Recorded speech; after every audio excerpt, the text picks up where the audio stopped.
অরক্ষিত rail crossing পার হচ্ছিল private car. হঠাৎ আসা ট্রেনের ধাক্কায় দুমড়ে মুচড়ে গেল গাড়িটি।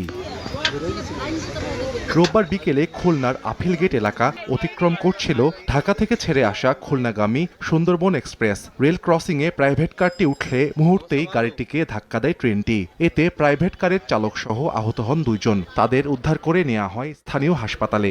অরক্ষিত যে রেল ক্রসিংটা এখানে খুবই আগেও এরকম দুর্ঘটনার সংবাদ আছে।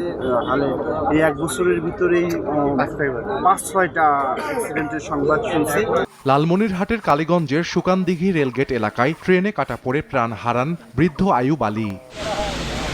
এদিকে দিনাজপুরের বিরামপুরে থেমে থাকা ট্রাককে পেছন থেকে ধাক্কা দেয় পঞ্চগড় থেকে ছেড়ে আসা ঢাকাগামী হেরিটেজ পরিবহনের বাস। দুমড়ে মুচড়ে যায় বাসের সামনের অংশ। নিহত হন চালকের সহকারী ও এক যাত্রী।